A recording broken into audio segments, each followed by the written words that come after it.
Sword of Coming, episode 413. Untuk melihat video selengkapnya, sahabat bisa kunjungi playlist yang telah Sabta Novel sediakan. Yuk mari, kita berimajinasi bersama dan masuk ke alur ceritanya.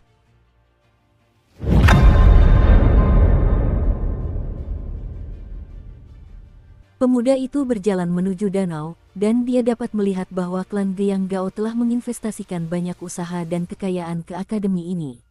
Adapun lokasi Akademi Tebing Gunung Lama di Kekaisaran Liraya, tempat itu akan segera menjadi lokasi kuil Konfusianisme baru di ibu kota Kekaisaran Liraya. Pemuda itu menoleh dan melihat sosok yang familiar, namun juga asing. Asing karena penampilan, tinggi badan, dan pakaian sosok itu telah berubah drastis, tetapi juga familiar karena matanya masih sama sekali tidak berubah. Bertahun-tahun yang lalu, mereka adalah tetangga. Salah satu dari mereka adalah putra haram pejabat pengawas Tunku, sementara yang lainnya adalah seorang yatim piatu kesepian yang berjuang hanya untuk bertahan hidup. Sejak itu, salah satu dari mereka telah menjadi Pangeran Songmu dari Kekaisaran Li Agung, sementara yang lainnya telah menjadi seorang pengembara, sarjana, pendekar pedang, pahlawan. Bagaimanapun, sejak pertemuan terakhir mereka, Chen Pingan telah menempuh perjalanan yang tak terukur jauhnya melintasi dua benua. Aku mendengar dari guru Gunung Mau bahwa kau datang ke akademi, jadi aku datang untuk menemuimu, kata Chen Pingan dengan lugas dan terus terang. Song Jixin menatap Chen Pingan dari atas ke bawah sejenak. Dia telah mendengar bahwa senjata Sudo Celestial yang dibawanya di punggung, pedang abadi, adalah hadiah permintaan maaf dari klan Fu, sementara labu anggur yang diikatkan di pinggangnya adalah labu pembina pedang yang telah dipilih dengan cermat untuknya oleh Dewa Gunung Utara Weibo sebagai hadiah bonus karena telah membeli gunung-gunung itu di prefektur mata air naga. Song Jixin tersenyum sambil berkata, dulu, saat kita masih bertetangga, aku selalu merasa orang-orang di Jalan Fortune dan Gang Daun Persik lebih kaya dan lebih beruntung daripada kita. Tetapi jika dilihat kembali sekarang, sepertinya orang-orang dari Gang Fas Tanah Liat dan Gang Bunga Aprikot kita sedikit lebih beruntung daripada mereka. Gang Bunga Aprikot hanya punya makuk suan yang bisa dibanggakan, sedangkan Gang Fas Tanah Liat kita punya kau, aku, Zigui, dan si kecil Guken. Aku penasaran apakah beberapa dekade dari sekarang, orang-orang akan mengenang Gang Fas Tanah Liat kita yang dulu kumuh ini dan menganggapnya sebagai tempat legenda. Chen Pingan membuka mulutnya untuk mengatakan sesuatu, namun Song Jixin mengangkat tangan untuk menyela perkataannya. Biarkan aku selesai bicara. Kalau tidak, mengingat kepribadianmu yang menyebalkan, ada kemungkinan besar reuni kita yang telah lama ditunggu-tunggu akan berakhir dengan suasana yang kurang menyenangkan. Chen Pingan mengangguk sambil menjawab, baiklah, kalau begitu mari kita berjalan sambil bicara. Mereka berdua mulai berjalan bersama menyusuri jalan setapak yang tenang di samping danau. Song Jixin tersenyum sambil berkata, kau benar-benar telah menempuh perjalanan yang jauh, dan kau pergi untuk waktu yang sangat lama pula. Kau mungkin tidak tahu bagaimana keadaan di kota kecilmu sekarang, kan? Sejak sejarah dunia kecil permata terungkap, dan terbuka untuk dunia luar, terlepas dari apakah itu orang kaya di Jalan Keberuntungan dan Gang Daun Persik, atau rumah tangga miskin di Gang Menunggang Naga dan Gang Bunga Aprikot, semua orang telah menggali barang-barang mereka untuk mencari benda-benda yang telah diwariskan dari generasi ke generasi, atau barang-barang yang sudah sangat tua. Segala sesuatu mulai dari mangkuk yang digunakan saat makan, palung batu untuk memberi makan babi, wadah untuk memetik sayuran, hingga cermin tembaga yang diambil dari dinding, semuanya diperlakukan seperti artefak berharga. Selain itu, banyak orang mulai memasuki pegunungan dan perairan di dekatnya. Secara khusus, Sungai Dragon Whisker dipenuhi orang selama sekitar setengah tahun, dan semuanya ada di sana untuk mengambil batu. Makam abadi dan gunung porselen tentu saja tidak luput dari incaran, dengan banyak pemburu harta karun mengambil apapun yang bisa mereka dapatkan dari tempat-tempat itu sebelum meminta penilaian di toko pembungkus kain di Gunung Tanduk Sapi. Banyak orang benar-benar berhasil mendapatkan kekayaan yang luar biasa dalam semalam, dan emas serta perak yang dulunya dianggap sangat berharga sekarang hampir tidak bernilai apapun. Saat ini, semua orang hanya terpaku pada seberapa banyak mata uang abadi yang mereka miliki di saku mereka. Saya berasumsi bahwa semua lahan pertanian dan banyak tungku naga telah ditinggalkan, kan? Tanya Chen Pingan. Memang benar. Tidak ada yang peduli lagi dengan keuntungan sekecil itu, jawab Song Jiksin sambil mengangguk. Chen Pingan menghela napas sedih mendengar ini, tetapi dia tidak terkejut mendengarnya. Jika dia tidak mengalami semua yang telah dia alami dan tetap berada di gang Fas Tanah Liat sebagai pekerja tungku biasa, maka kemungkinan besar dia juga akan meninggalkan posisinya untuk mencari harta karun di pegunungan dan sungai. Satu-satunya perbedaan adalah kemungkinan besar dia tidak akan sepenuhnya meninggalkan keahliannya, dan jika dia memiliki lahan pertanian, maka dia tidak akan tega membiarkannya terbengkalai. Saat Lu Chen mengingatkannya bahwa batu empedu ular di Sungai Kumis Naga dapat dijual, dia langsung pergi ke sungai malam itu juga dengan keranjang besar di punggungnya, tanpa lelah mencari batu empedu ular yang belum kehilangan seluruh energi spiritualnya. Pada kesempatan itu, dia telah mencari dengan teliti hampir di seluruh sungai, dan tentu saja, dia telah mendapatkan hasil yang sangat melimpah dari perjalanan itu, tetapi sebaliknya, Makuk Xuan menemukan batu empedu ular yang paling berharga setelah hanya sekali memasuki sungai. Saat dia keluar dari sungai dengan batu itu bersinar seterang bulan yang tergantung di langit. "Apakah kau membenciku?" tanya Song Jiksin sambil berhenti di tempatnya. "Aku tidak membencimu, aku hanya tidak ingin berhubungan denganmu," jawab Chen Pingan sambil menggelengkan kepalanya. "Kau masih tidak membenciku bahkan setelah ibuku mengirim orang untuk membunuhmu?" tanya Song Jiksin. "Apakah kau berhasil membujuknya untuk mengirim orang-orang itu?" tanya Chen Pingan. "Aku tidak memiliki pengaruh sebesar itu," jawab Song Jiksin dengan nada merendah. "Setelah namaku diganti menjadi Songmu, kami resmi menjadi ibu dan anak, tetapi bukan berarti kami tiba-tiba menjadi dekat hanya karena itu. Saya segera menyadari bahwa meskipun taruhannya seringkali lebih tinggi dalam hal urusan keluarga di klan kekaisaran, pada dasarnya, keadaan tidak berbeda dari dunia biasa. Selama ada banyak anak dalam satu rumah tangga, orang tua akan selalu memiliki anak favorit. Kalau begitu sudah jelas, kau tidak ada hubungannya dengan ini, jadi aku akan mengejarnya saat ada kesempatan."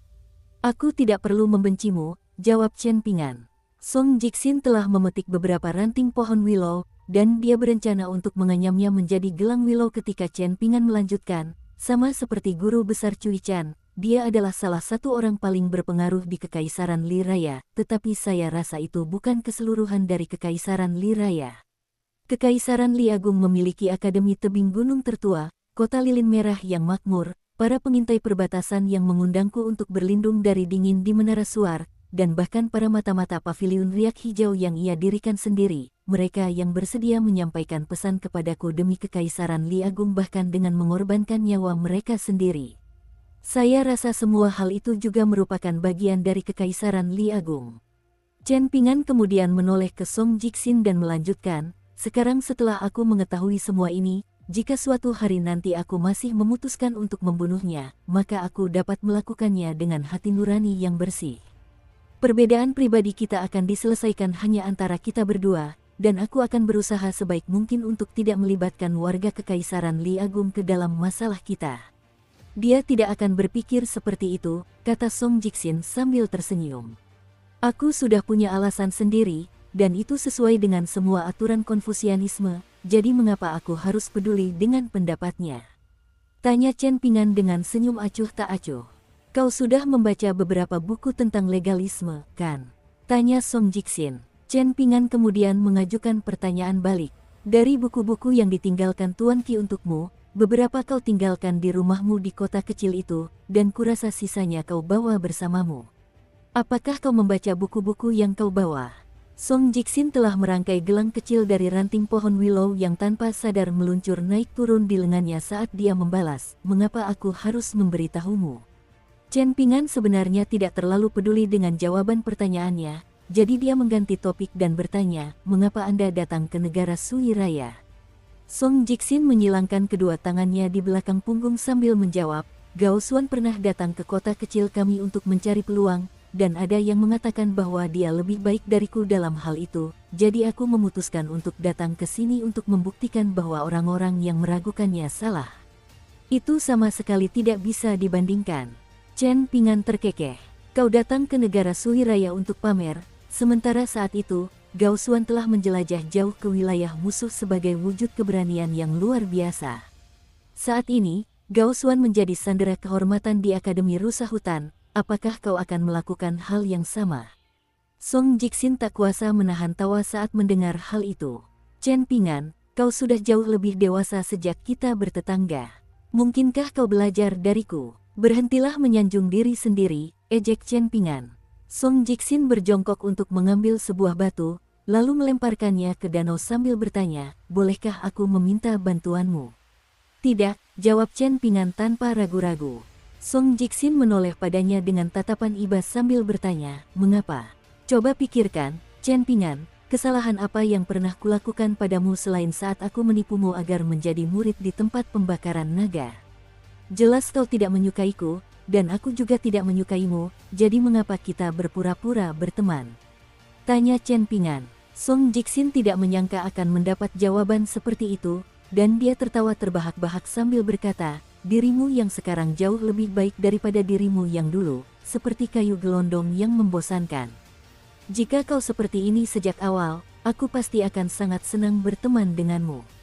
Chen Pingan menggelengkan kepalanya sebagai jawaban. Kau tahu betul bahwa tidak mungkin kita berdua bisa menjadi teman. Kita sebaiknya puas dengan tidak menjadi musuh saja.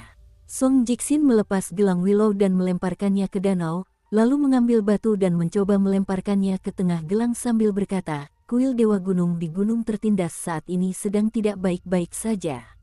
Weibo menyimpan banyak permusuhan terhadap Dewa Gunung saat ini.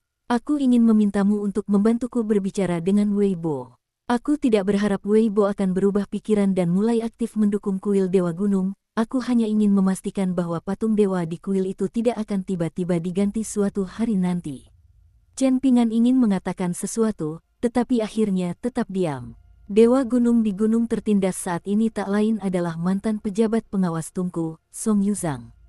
Song Jixin memperhatikan gelang Willow itu perlahan melayang pergi, dan dia melanjutkan, aku tahu persis apa yang ingin kau katakan. Dia dibunuh oleh Wang Yifu bukan hanya untuk menyembunyikan rahasia buruk klan kekaisaran, tetapi juga karena Yang Mulia menginginkan kematiannya. Lagi pula, siapa yang akan senang jika putranya sendiri menganggap orang lain sebagai ayahnya? Wang Yifu mengatakan kepadaku secara pribadi bahwa sebelum kematiannya, dia telah memohon kepada Wang Yifu untuk menyampaikan pesan kepadaku, yaitu bahwa dia selalu ingin memintaku untuk menulis serangkaian bait syair untuknya. Bagaimana mungkin bawahan yang begitu khianat dibiarkan hidup? Chen Pingan terdiam sejenak, lalu berkata, lagi pula aku memang berencana untuk kembali ke prefektur Mata Air Naga, dan aku akan menyampaikan masalah ini kepada Weibo. Namun, izinkan aku menjelaskan ini terlebih dahulu, aku tidak akan memintanya untuk melakukan apapun, dan aku juga tidak memiliki pengaruh atau wewenang untuk memberitahu Dewa Gunung Utara bagaimana harus bertindak. Aku bahkan bisa memberitahumu sekarang bahwa Song Yuzhang kemungkinan besar akan berpihak pada ibumu di masa depan, meskipun dia telah menjadi Dewa Gunung Tertindas, dia kemungkinan besar akan melawan aku. Ketika saat itu tiba, aku pasti akan menghancurkan tubuh dewanya hingga tak dapat diperbaiki lagi selama aku mampu melakukannya, dan aku tidak akan ragu untuk melakukannya. Kalau begitu, sepertinya aku tidak berutang apapun padamu, jadi aku tidak perlu berterima kasih, kata Song Jixin sambil tersenyum. Lagi pula aku tidak pernah ingin kau berterima kasih padaku, kata Chen Pingan sambil tersenyum dingin. Ekspresi takjub muncul di wajah Song Jixin saat dia bertepuk tangan untuk Chen Pingan dan memuji, kau berbicara dan bertindak seperti seorang kultivator sekarang. Sepertinya kau memang memiliki potensi menjadi seorang immortal yang hebat. Chen Pingan tidak menunjukkan reaksi apapun terhadap hal ini. Song Jixin tersenyum sambil melanjutkan, sekarang setelah aku berkesempatan bertemu denganmu dan menyampaikan permintaanku, aku telah menyelesaikan semua yang ingin kulakukan di sini. Ngomong-ngomong, Zigui sedang menungguku di samping pintu masuk akademi di kaki gunung, maukah kau ikut denganku menemuinya? Aku tidak mau, jawab Chen Pingan sambil menggelengkan kepalanya. Song Jixin melanjutkan, saat ini, membuat terobosan bagi makhluk Xuan sudah menjadi hal yang biasa, seperti halnya diare akibat keracunan makanan bagi manusia biasa. Akibatnya, dia sudah disebut sebagai Wei Jin kedua dari kuil angin salju. Dalam hal ketenaran, gang bunga aprikot mampu bersaing dengan seluruh gang vas tanah liat kita hanya karena dia. Bukankah itu menjengkelkan? Chen Pingan tidak memberikan tanggapan apapun terkait hal ini. Song Jiksin mengangkat dua jarinya sambil melanjutkan, awalnya aku berencana memberitahumu dua hal sebagai imbalan karena setuju membantu pembangunan kuil Dewa Gunung di Gunung Tertindas, tetapi setelah bertemu denganmu, aku menyadari bahwa aku masih tidak menyukai penampilanmu, jadi aku hanya akan memberitahumu satu dari dua hal itu. Baru-baru ini, Kekaisaran Li Agung kita mulai menunjukkan tanda-tanda ekspansi berlebihan, yang dapat menyebabkan konsekuensi bencana di masa mendatang. Dan sebagai akibatnya, banyak kekuatan dari negara lain yang telah membeli gunung-gunung mulai meninggalkan negara mereka. Secara khusus, beberapa sekte di dekat wilayah tengah benua botol harta karun timur berencana untuk menjual gunung-gunung mereka dengan harga diskon besar-besaran, dan beberapa kesepakatan telah dibuat secara rahasia. Dalam salah satu transaksi itu, Ruan Qiong membeli 3 gunung sekaligus, salah satunya tak lain adalah Gunung Tanduk Sapi. Jika kau bisa kembali tepat waktu, mungkin kau bisa memanfaatkan tren ini. Saat ini, hanya koin hujan gandum yang dibutuhkan untuk membeli gunung-gunung ini. Kapan ini terjadi? Tanya Chen Pingan. Aku baru saja mendengar tentang ini dari Surwo dalam perjalanan ke sini, dan rupanya, itu terjadi sekitar 10 hari yang lalu. Sebelumnya, tidak ada yang mau menjual gunung mereka. Sebaliknya, semua orang hampir mati-matian ingin memindahkan seluruh sekte mereka ke prefektur Mata Air Naga. Kudengar Gunung Tirai Awan sangat ramai beberapa tahun terakhir ini, dan hampir semua pengunjungnya pergi ke sana untuk mencoba menjilat Weibo. Sungguh luar biasa bahwa Weibo memiliki kesabaran untuk menghadapi mereka semua dengan ramah. Jika aku berada di posisinya, aku pasti sudah muntah karena jijik sejak lama. Song Jiksin mencibir sambil memutar matanya. Aku akan lihat apa yang bisa kulakukan, jawab Chen Pingan sambil mengangguk. Tidak perlu mengantarku, kata Song Jiksin sambil tersenyum. Aku tidak berencana untuk itu, jawab Chen Pingan. Song Jiksin langsung tertawa terbahak-bahak mendengar hal itu.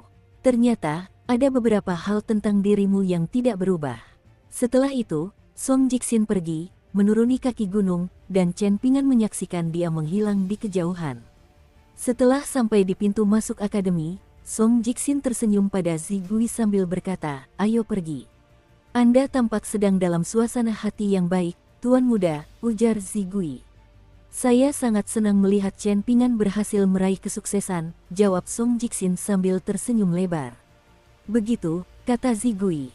Song Jiksin menoleh ke arah akademi tebing gunung, lalu bertanya, apakah kamu benar-benar tidak tertarik untuk berjalan-jalan di sekitar akademi? Jika kamu mau, aku bisa menemanimu. Aku tidak tertarik, jawab Zigui sambil menggelengkan kepalanya. Song Jiksin menghela napas sedih, lalu bertanya, apakah menurutmu kedua guru kekaisaran akan memihak saudaraku? Senyum geli muncul di wajah Zigui saat dia menjawab, Tuan Muda, Anda sudah sering menanyakan hal itu kepada saya. Ekspresi pasrah muncul di wajah Song Jiksin saat dia menghela napas, itu karena aku benar-benar tidak percaya diri. Pamanku tidak mau memberitahuku apapun, dan kedua guru kekaisaran itu sangat misterius. Saat ini, aku tidak memiliki pijakan sama sekali di ibu kota, aku bahkan lebih miskin daripada Chen Pingan di Gang Fas Tanah Liat dulu. Setidaknya, dia memiliki tempat tinggal leluhur di sana, sementara saya tidak punya apa-apa. Dari semua orang yang penting, tidak ada seorang pun yang mau bertaruh pada saya kecuali mereka menganut filosofi risiko tinggi, imbalan tinggi. Kau masih memiliki aku, Tuan Muda, Zigui menghibur. Song Jiksin tersenyum sambil mengangkat kedua tangannya tinggi-tinggi, punggung tangannya menghadap ke langit, sementara telapak tangannya menghadap ke bawah ke arah dirinya sendiri.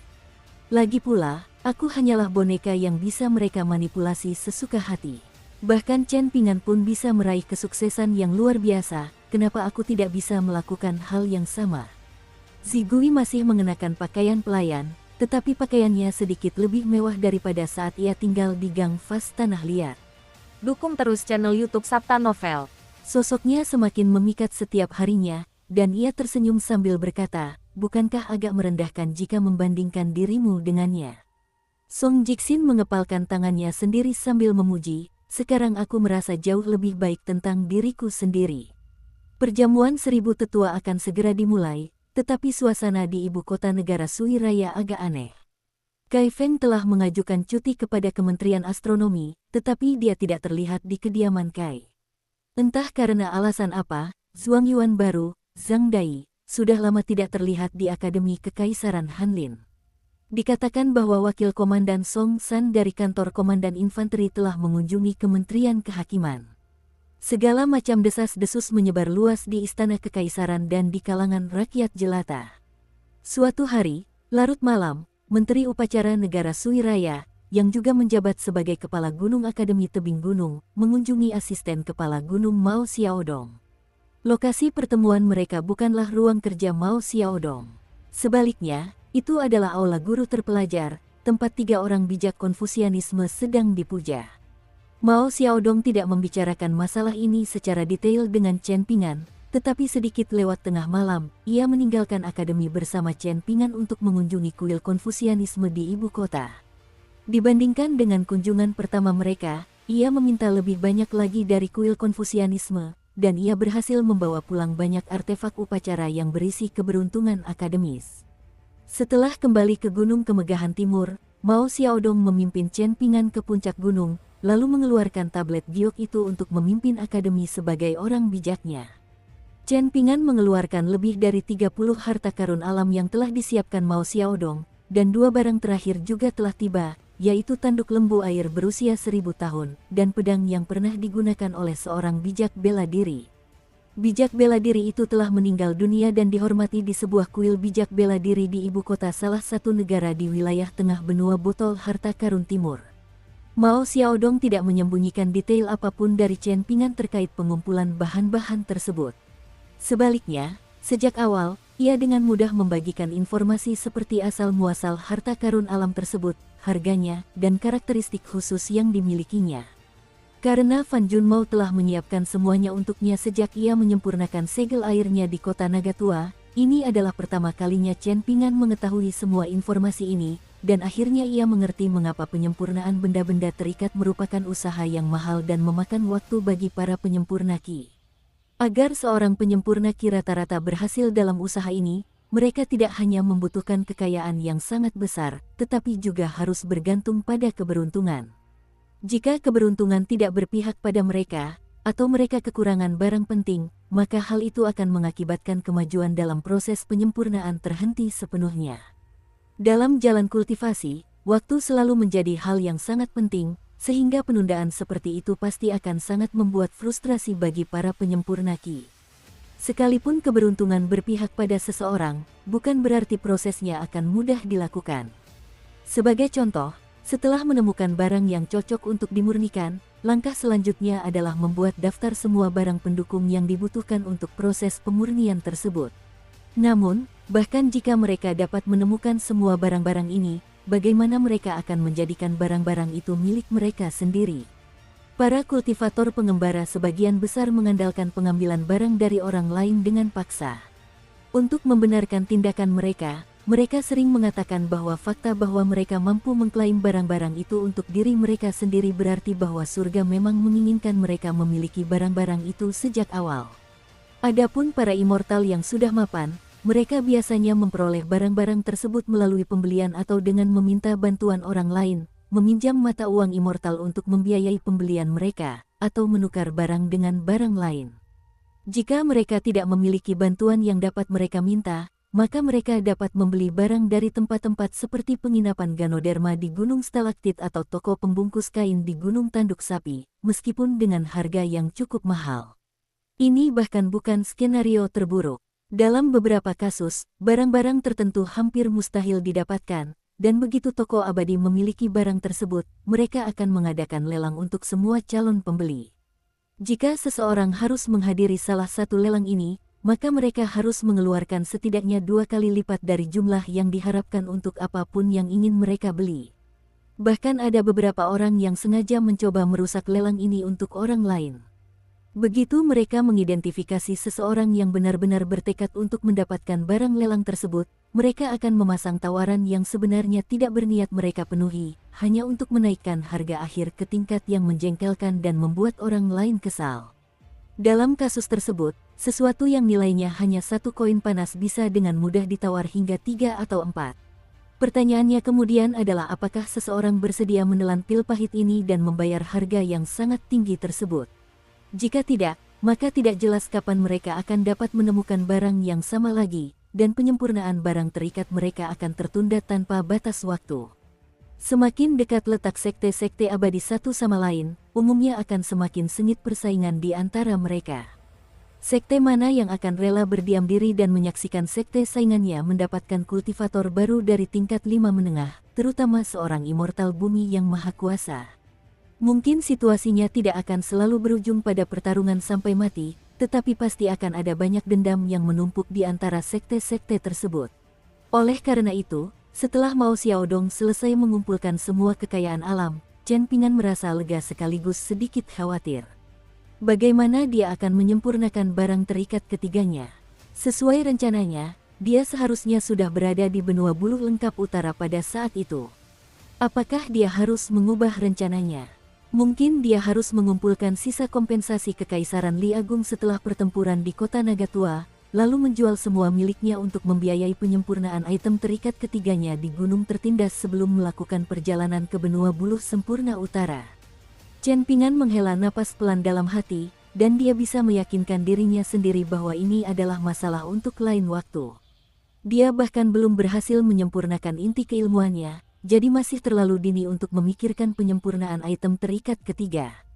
Hal yang tepat untuk dilakukan sekarang adalah memfokuskan upayanya pada tugas yang ada dan memastikan bahwa dia menyempurnakan item terikat kedua ini sesempurna mungkin. Dengan mengingat hal itu, dia memusatkan perhatiannya sebelum mengeluarkan kuali kotak emas 5 warna yang telah diperolehnya dari Istana Harimau Biru di benua Daun Payung. Setelah itu, dia melafalkan mantra pemurnian benda yang telah diberikan kepadanya oleh Dewi Sungai Pemakaman dalam hati. Mao Xiaodong tetap diam sepanjang waktu. Tidak ada manfaatnya berbicara secara berlebihan. Pengembangan spiritual sangat individualistis, dan bahkan seorang mentor Dao pun hanya dapat memberikan bimbingan yang sangat minim. Bahkan seorang penjaga Dao pun tidak akan ikut campur dalam proses tersebut. Paling-paling, mereka hanya akan melakukan segala daya upaya untuk menjaga fondasi kultivasi subjek mereka jika mereka gagal dalam penyempurnaan benda terikat mereka. Dengan semua kekayaan alam yang terbentang di hadapannya, Chen Ping'an tiba-tiba mengangkat kepalanya, mengarahkan pandangannya ke arah Mao Xiaodong sambil berkata, "Ada sebuah pertanyaan yang selalu ingin kutanyakan padamu, Guru Gunung Mao." "Silakan," desak Mao Xiaodong. "Mengapa hanya ada 72 akademi Konfusianisme di 9 benua dunia agung, bukannya, katakanlah, 720? Apakah karena hal itu tidak mungkin dicapai oleh kuil Konfusianisme di benua ilahi bumi tengah, atau karena Sang Bijak Agung tidak ingin melakukan ini?" tanya Chen Ping'an. Mao Xiaodong terdiam sejenak, lalu menjawab, "Aku hanya akan memberikan jawaban pribadiku untuk pertanyaan itu sebagai referensi. Mungkin tidak benar, tetapi bisa menjadi kemungkinan bagimu untuk memahami dunia ini, apakah tidak apa-apa?" "Tentu saja," jawab Chen Ping'an sambil mengangguk. Mao Xiaodong melanjutkan, "Saya pernah membahas masalah ini dengan seseorang di masa lalu. Kemungkinan besar tidak banyak orang yang masih mengingatnya, tetapi dahulu kala, bahkan sebelum pertempuran antara ketiga dan keempat, sebuah tempat yang pada saat itu dipuja sebagai negara sempurna didirikan di benua putih murni atas saran seorang leluhur tua dari salah satu dari 4 ajaran besar. Gagasan itu mendapat dukungan kuat dari klan Liu, dan juga disetujui oleh bijak kedua. Populasi negara itu hanya sedikit di atas 10 juta, dan tidak ada penyelingki, tidak ada 100 aliran pemikiran, bahkan tidak ada 3 ajaran di sana. Tidak ada yang kekurangan makanan, pakaian, atau tempat tinggal, dan semua orang menerima pendidikan. Semua guru mengajarkan materi dari 4 ajaran besar dan 100 aliran pemikiran, tetapi mereka berusaha sebaik mungkin untuk tidak membocorkan prinsip-prinsip dasar dari aliran-aliran pemikiran tersebut. Materi yang diajarkan terutama berasal dari karya-karya klasik Konfusianisme, sementara 100 aliran pemikiran lainnya bertindak sebagai sumber materi sekunder. Mao Xiaodong berhenti sejenak di sini. Sejauh ini, dia berbicara dengan sangat lambat dan teliti, sampai-sampai dia merasa sedikit tegang karena usaha tersebut. Apakah semua guru sekolah itu dipilih dengan cermat dari kalangan akademisi yang berbudi luhur dan mulia? Tanya Chen Ping'an. Tentu saja tidak, jawab Mao Xiaodong sambil menggelengkan kepalanya. Itu akan sepenuhnya menggagalkan tujuan. Dalam hal itu, bahkan jika eksperimen itu berhasil, adat dan tradisi bangsa itu hanya akan menyebar paling luas di benua tempatnya berada, sementara 8 benua lainnya akan kelaparan. Tidak ada gunanya mengambil kekayaan keilmuan dari 8 benua untuk mendukung kesejahteraan satu benua saja.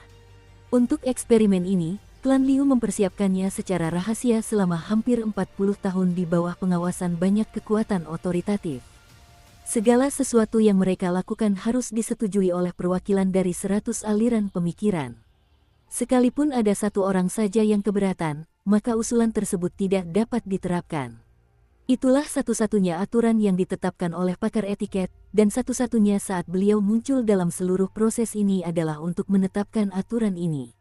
Bukankah hasil akhirnya sesuai harapan? Tanya Chen Pingan. Mao Xiaodong mengangguk sebagai jawaban. Jika percobaan tersebut menghasilkan hasil yang menguntungkan, maka pertarungan antara peringkat ketiga dan keempat tidak akan terjadi. Chen Pingan termenung, memikirkan mengapa percobaan itu bisa gagal, tetapi dia tidak bisa menemukan jawabannya. Mengapa antara sang bijak agung dan sang bijak etiket, yang satu sangat menekankan pentingnya kebajikan dan moralitas, sementara yang lain menetapkan aturan-aturan khusus yang harus diikuti? Tanya Mao Xiaodong. Selama diskusi saya dengan orang itu, saya juga bertanya mengapa sang bijak agung dan sang bijak etiket masih bersedia mentolerir 100 aliran pemikiran bahkan setelah Konfusianisme memantapkan statusnya sebagai otoritas yang tak tertandingi di dunia agung. Mengapa mereka tidak memastikan bahwa Konfusianisme adalah satu-satunya ajaran yang tersedia bagi masyarakat? Jawaban orang itu membuatku merasa tercerahkan dan menyadari betapa luasnya dunia ini. Jawaban mereka adalah bahwa leluhur Dao sedang mengamati singularitas, dan itulah sebabnya sisa-sisa bencana itu dapat dipindahkan ke tembok besar Ki Pedang. Demikian pula, dunia agung kita belum membantai semua iblis, dan Sang Buddha hanya meninggalkan sebuah ramalan yang menyatakan bahwa suatu era tanpa prinsip pasti akan tiba. Ketika saat itu tiba, para biksu akan tetap mencukur kepala dan mengenakan kasaya, tetapi tindakan mereka tidak lagi mencerminkan aturan yang seharusnya mereka junjung tinggi. Menurutmu, apa tujuan dari ketiga hal tersebut? Chen Pingan menggelengkan kepalanya sebagai jawaban. Mao Xiaodong melanjutkan, orang itu mengatakan kepadaku bahwa mereka juga tidak tahu jawabannya. Namun, mereka berspekulasi bahwa mungkin itu dengan harapan memberikan kebebasan sejati kepada semua makhluk hidup di dunia, jenis kebebasan yang dapat dicapai tanpa harus membayar harga tambahan apapun. Apakah kamu mengerti maksudku? Tidak, jawab Chen Pingan dengan jujur. Mao Xiaodong tersenyum sambil berkata, untuk saat ini, tidak perlu bagimu untuk mencari jawaban atas pertanyaan-pertanyaan semacam ini. Kemudian ia berdiri dan mengangkat satu kakinya, menahannya kira-kira 1 inci di udara, lalu mengangkatnya sedikit lebih tinggi 2 kali lagi sambil berkata, selama Anda meluangkan waktu untuk menyerap prinsip-prinsip dasar dan makna sejati di balik segala sesuatu yang Anda pelajari, dan memastikan bahwa Anda maju dengan sabar dan mantap, tidak peduli seberapa tinggi Anda mendaki, hati Anda tidak akan pernah goyah. Jangan khawatirkan semua hal tidak penting lainnya. Setidaknya, begitulah seharusnya kita sebagai cendekiawan. Chen Pingan teringat kembali pada percakapannya dengan Yao Jinzi di puncak gunung di Kekaisaran Kuan Agung, tentang lingkaran besar dan kecil, dan senyum penuh arti muncul di wajahnya saat dia berkata, aku memang mengerti itu. Benarkah? Tanya Mao Xiaodong sambil duduk kembali dengan senyum. Ya, Chen Pingan menegaskan kembali dengan anggukan percaya diri. Mao Xiaodong mengulurkan tangannya ke depan sambil menyatakan, faktor waktu, lingkungan, dan manusia semuanya sudah ada, Anda dapat mulai memurnikan barang terikat Anda sekarang. Chen Pingan memejamkan matanya sebelum menarik napas dalam-dalam, sementara inti keilmuan berwarna emas itu melayang dengan tenang di udara di hadapannya. Seperti biasa, Chen Pingan tidak terburu-buru untuk menyalakan api dengan ki sejati bela dirinya. Sebaliknya, ia mulai mengenang peristiwa yang terjadi di kediaman leluhurnya di Gang Fas Tanah Liat semasa mudanya. Hari kedua bulan kedua dalam kalender lunar konon merupakan hari ketika naga mengangkat kepalanya, yang juga dikenal sebagai Festival Long Taitu. Itulah kira-kira titik awal perjalanan Chen Pingan. Saat itu, dia belum banyak bertemu orang, tetapi sejak saat itu dia telah bertemu dengan semua orang itu satu demi satu. Dia tidak merasa latihan teknik tinjunya membosankan, dan dia merasa membaca buku sama sekali tidak mengurangi waktu dan usaha yang dikeluarkan. Menerapkan filosofi berbicara dengan akal sehat dan logika kepada orang lain tidak selalu merupakan hal yang paling memuaskan, tetapi hal itu memungkinkannya untuk menjaga hati nurani yang bersih tanpa penyesalan. Aku benar-benar telah menempuh perjalanan yang panjang, bukan? Sepertinya Ning Yao benar telah memilihku. Tenangkan dirimu, kau terlalu terbawa suasana. Mao Xiaodong memarahi dengan tegas, dan dia sangat marah hingga hampir memukul kepala Chen Pingan dengan penggarisnya. Meskipun kau menyukai seorang gadis, kau seharusnya hanya memikirkannya setelah kau berhasil menyempurnakan benda terikatmu. Saat itu tiba, kau boleh memikirkannya sebanyak yang kau mau, tetapi untuk sekarang, kau harus menjaga prioritasmu. Ekspresi malu-malu muncul di wajah Chen Pingan saat dia buru-buru memfokuskan kembali perhatiannya pada tugas yang ada di hadapannya. Saat Mao Xiaodong dan Chen Pingan duduk berhadapan di puncak Gunung Kemegahan Timur, Dong Jing juga duduk berhadapan dengan Lin Souyi di tempat lain di akademi tersebut. Langit dan bumi telah menjadi stagnan, dan aliran waktu mulai menunjukkan tanda-tanda terwujud. Alis Dong Jing sedikit berkerut saat ia melihat percikan inspirasi Lin Souyi akan mereda. Ia mengayunkan lengan bajunya di udara untuk menciptakan dunia kecil, tetapi itu jelas merupakan tugas yang cukup berat baginya. Jangan sampai teralihkan, Dong Jing memperingatkan dengan suara tegas. Sama seperti saat membaca buku, kemampuan untuk sepenuhnya tenggelam dalam teks-teks yang mendalam dan bijak adalah sifat yang baik untuk dimiliki, tetapi kemampuan untuk keluar dari keadaan tenggelam itu bahkan lebih mengesankan. Jika tidak, kau akan tetap menjadi kutu buku yang kaku seumur hidupmu, dan kau tidak akan pernah bisa beresonansi dengan para pendahulu bijakmu. Lin Souyi mengangguk sebagai jawaban. Jangan terburu-buru, lanjut Dong Jing. Berusahalah untuk membuka 2 titik akupuntur yang terikat lagi, tetapi jangan terburu-buru mencapai terobosan. Dalam hal kultivasi bagi pengikut Konfusianisme seperti kita, bakat kultivasi bukanlah hal yang terpenting. Konfusianisme sudah menjadi ajaran dominan di dunia agung, jadi kultivasi bagi para penganut Konfusianisme pada akhirnya bermuara pada akumulasi pengetahuan. Izinkan saya bertanya kepada Anda, Lin Souyi, mengapa meskipun ada begitu banyak orang di dunia yang memahami prinsip-prinsip yang diuraikan dalam buku-buku, mereka seringkali masih kehilangan arah dan bahkan bisa tersesat. Mereka tidak memahami dasar-dasar prinsip yang mereka baca, jadi wajar jika mereka tidak tahu bagaimana menerapkan prinsip-prinsip itu dalam praktik, jawab Lin Souyi. Bagi orang-orang seperti itu, bahkan ajaran yang paling mendalam pun akan sia-sia bagi mereka, dan yang akan mereka lakukan hanyalah berbalik dan menggigit tangan yang telah memberi mereka makan, mengeluh tentang betapa buruk dan salahnya ajaran-ajaran itu. Itu hanya setengah benar, kata Dong Jing. Pada kenyataannya, banyak prinsip bijak tidak pernah dirancang untuk memiliki substansi nyata. Sebaliknya, prinsip-prinsip itu hanya bertujuan untuk memberi pembaca tempat berlindung yang aman di mana hati mereka dapat beristirahat. Mari kita bahas satu kutipan bijak tertentu di sini. Lin Souyi segera duduk tegak sebagai persiapan untuk diskusi yang akan datang. Seorang bijak pernah berkata bahwa manusia bukanlah alat.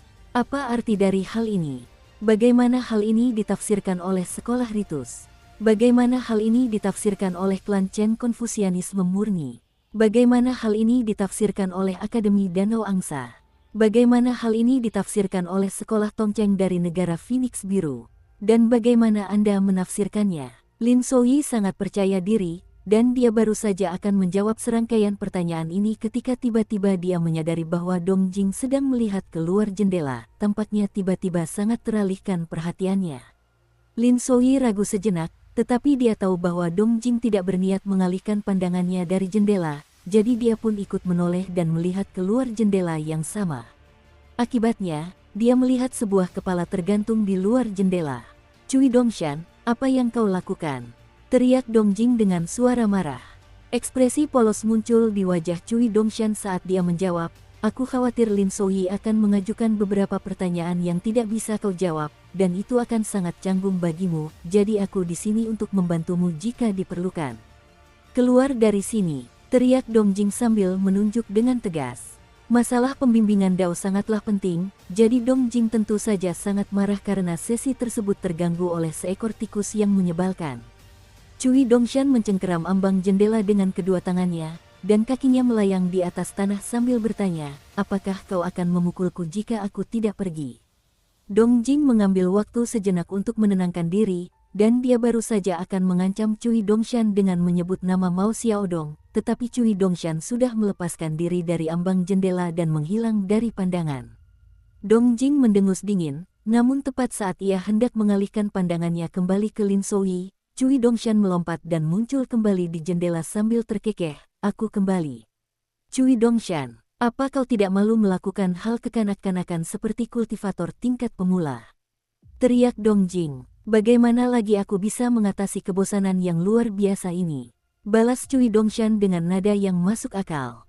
"Kau mau cari gara-gara?" seru Dong Jing sambil melompat berdiri. "Seorang pria sejati menyelesaikan konflik dengan kata-kata, bukan tindakan," jawab Cui Dongshan sambil menggelengkan kepalanya. Dong Jing mulai menyerbu ke arah jendela dengan amarah yang meluap. Sangat sedikit kultivator teknik petir yang memiliki sifat lembut, dan Dong Jing bukanlah pengecualian. Cui Dongshan segera mendorong dirinya ke dinding, melayang kembali di udara sambil melambaikan tangan kepada Dong Jing untuk mengucapkan selamat tinggal, sementara Lin Souyi memperhatikan dengan senyum masam. Dong Jing tetap berdiri di jendela, menunggu cukup lama bahkan setelah Cui Dongshan pergi sebelum akhirnya kembali ke Lin Souyi. Ternyata, Cui Dongshan benar-benar telah pergi kali ini, dan dia mengunjungi beberapa ruang kelas dan asrama. Dia mendapati Li Huai tertidur selama salah satu pelajarannya, dan dia membangunkan bocah nakal itu dengan beberapa sentakan keras di dahinya. Lalu, ia menghentikan aliran waktu dan duduk di atas meja di depan seorang wanita muda dari klan kaya di negara Sui Raya, kemudian menata rambutnya menjadi gaya yang menurutnya lebih cocok untuknya. Setelah itu, ia pergi mengintai seorang wanita muda cantik yang sedang duduk di asramanya, membaca novel romantis secara diam-diam, dan ia mengambil kuas dan tinta sebelum menghapus bagian-bagian paling vulgar dan cabul dari cerita tersebut. Sangat jelas bahwa Cui Dongshan benar-benar sangat bosan. Setelah berkelana tanpa tujuan untuk beberapa saat, Cui Dongshan melirik pemandangan di puncak gunung kemegahan timur, lalu kembali ke halaman rumahnya dan berbaring untuk tidur di jalan setapak bambu. Shiro mampu bergerak bebas, sementara Xie kesulitan bergerak, bahkan setelah paku pembatas naga terakhir dicabut dari tubuhnya. Namun, dia masih bisa duduk di tangga dan merasakan kerumitan mendalam dari sungai waktu. Tiba-tiba, Cui Dongshan melompat berdiri dari posisi berbaring tanpa peringatan, membuat Xie dan Shiro sangat ketakutan. Ia tiba-tiba teringat akan gestur intimidasi yang pernah dilakukan Li Liu kepadanya di pintu masuk akademi beberapa tahun yang lalu. Dia tampak seperti seorang gadis muda yang sama sekali tidak tahu apa-apa dan tidak menyadari siapa yang sedang dia ancam. Cui Dongshan kembali berbaring di tanah dengan bunyi tumpul, meninju udara berulang kali sambil bergumam pada dirinya sendiri, jadi dia penguasa dunia kultivasi. Pantas saja dia begitu sombong. Cui Dongshan memejamkan matanya untuk melanjutkan tidurnya, sementara Xie dan Shiro serentak mengarahkan pandangan mereka ke puncak gunung kemegahan timur. Entah mengapa, aliran waktu di sana tampak berwarna keemasan. Namun, Shiro hanya melirik sekilas puncak gunung kemegahan timur sebelum mengalihkan pandangannya kembali ke Cui Dongshan. Pada hari itu, ketika Chen Pingan mengatakan bahwa dia membutuhkan lebih banyak waktu untuk berpikir, dia dengan jelas melihat air mata mengalir di wajah Cui Dongshan saat dia berdiri membelakangi Chen Pingan. Cui Dongshan jelas sudah tertidur lelap, tetapi tiba-tiba dia menjentikkan jarinya, dan perut Shiro langsung bergemuruh seperti guntur saat dia diliputi sensasi yang belum pernah dia rasakan selama beberapa abad. Cui Dongshan menoleh padanya dengan seringai licik sambil memperingatkan, "Sebaiknya kau jangan masuk ke halaman rumahku. Cepat cari toilet, kalau tidak, kau akan membunuhku dengan bau busukmu, atau aku akan memukulimu sampai mati." Shiro terbang pergi dengan ekspresi sedih dan marah di wajahnya. Cui Dongshan berguling-guling di jalan setapak berulang kali sambil merenung, "Di mana lagi kau akan menemukan tuan muda yang begitu perhatian yang membantumu membersihkan jalan setapak, Xie?" Xie hanya bisa menuruti keinginannya sambil menjawab, "Terima kasih, tuan muda." Cui Dongshan berbaring tengkurap di jalan setapak, mengayuh lengan dan kakinya di udara sambil berenang dari satu ujung jalan setapak ke ujung lainnya, lalu berbalik dan mulai mengayuh ke arah yang berlawanan.